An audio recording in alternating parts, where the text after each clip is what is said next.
Having an anxious attachment style can be frustrating, but the good news is that it's possible to learn ways to become more secure in relationships.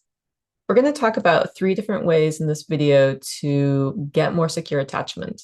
First, we'll talk about the behavioral method. Second, we'll talk about the body-centered method. And third, we'll talk about the rewiring and imaginative method. Hi, I'm Kayli Larkin, and I help people rewire their attachment system for relationship happiness. You can find me at KayliLarkin.com. My goal for you in this video is to help you come away with a quick overview of what's possible.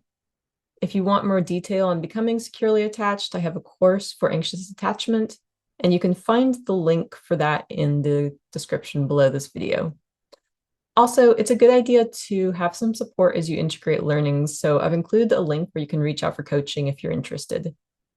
Now, the first way, and probably the easiest way to start changing your anxious attachment style, is to notice and change your actual behavior in relationships. This might sound easier said than done, but it is naturally the way that we learn, which is to incorporate what we know and what we are learning into our lives. So, for example, when we learn about attachment style, we want to know what our attachment style is. We want to know our friends' attachment styles, our partners' attachment styles. And we want to know how our style affects our relationship. So when I'm faced with a big project, and in this case, shifting attachment style, we could think of that as a big project, right? I think, okay, what's the first step? And the way to start to become more secure is by learning all you can about anxious attachment and attachment style. This way you can start to notice your relationship patterns. If you've been in more than one romantic relationship, you can compare what happened between them. For example, did your partner or significant other say or do similar things in these different relationships? Or what did they do or not do that was similar? You're really looking for patterns here. This will also give you an idea of where your triggers are and where there might be some room for healing or personal growth. For example, have you been in multiple relationships where you felt like you wanted to spend more time together than the other person did, or where you wanted more certainty or commitment? Are there particular topics that come up repeatedly that you argue about with your partner, or that you or your partner were critical about? Where did you get along really well with your partner? Or is there a pattern where you got along really well and then things just tended to fall apart? Not every example is going to be attachment related. For example, you could be an extrovert. Say you always date introverts and you can't get them out of the house on Friday night. Or you could be with a partner who doesn't have that need for connection with friends that you do on Friday night. And so in that case, that would be more attachment related. So once you've identified your patterns and you've learned how your anxious attachment style is playing into your relational dynamics, then you can begin to make some changes. And it's a good idea to have support when you're doing this. So for example, say you notice a trend where in your past relationships, you're the one who's always initiating contact. Say you're the one who initiates, might be messages to a partner or picks up the phone and calls them, whatever it is. You can explore what's underneath that for you. What are your needs and desires around contact in relationship? What are you wanting when you reach out? Are you wanting them to reach out more? And you feel like you're the one who's always having to do that? What's underneath that desire for you? For example, some people feel more loved when the person that they're in a relationship with reaches out to them first because they feel desired and they feel like they're worth spending time with. In this example, knowing that you have this preference for the other person to reach out some first can shape who you choose for partners and can also shape how you communicate desires within partnership. In other words, if you're dating, you can look for partners who initiate contact. And if you're in a relationship, you can communicate your needs to the other person or your preferences to the other person. Having your needs met in this way will help you feel more secure. It's the same principle as dating someone with secure attachment and earning more secure in your attachment mix.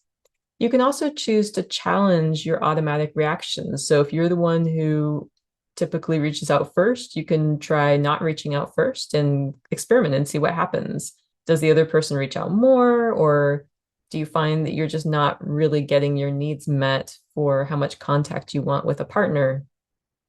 Sometimes people find by challenging these automatic behaviors that it feels a little different and not what they're used to.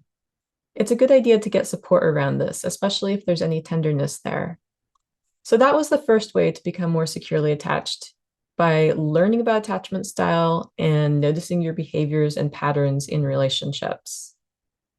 The second very broad way to change your anxious attachment to become more secure is a more body-centered approach.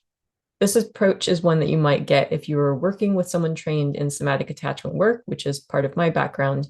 It has to do with noticing felt sense in the body. For example, can you tell how you feel happiness in your body? What about contentment? Sometimes when we're coming from a background of anxious attachment, we can be a bit disembodied or very verbal and heady, and it can really help to just stop and pay attention to what's happening in our bodies, to what our bodies are telling us. When can you do this? The next time you catch yourself in the middle of a moment of enjoyment with a friend, or the next time you're in the middle of telling a friend a story about something frustrating going on in your love life, just stop and check in with your body. Notice how it feels. When I work with people, I teach them how to create pleasant moments for themselves in a way that's supportive of the attachment system, amplifying feelings of safety and consistent, secure connection. So that was the second way to change your attachment system to be more secure, by paying attention to the felt sense and amplifying feelings of secure, safe, consistent connection. The third way to shift from anxious to secure attachment involves the imagination. We can use our imagination for better or for worse. We can imagine things going catastrophically badly, or we can imagine them going delightfully well. We can also imagine moments of secure connection in the past or the future, and we can recreate those for ourselves in the privacy of our own minds. Our brains are phenomenally good at giving us present moment chemistry as if we were actually in an imagined scenario. That's why we can be terrified by a movie or relaxed imagining a fun vacation. So that is the third way that your anxious attachment style can become more secure, is by using your imagination for good. So this has been an overview of ways to become more secure. If you would like to dive deep into shifting your attachment system, you might enjoy my course, which is linked to in the description of this video. Or you can reach out to me through my website for some one-on-one coaching at kaylilarkin.com. If you got something out of this video, please click like and subscribe, or you can share with a friend, someone who would enjoy this video. Your support helps me reach more people.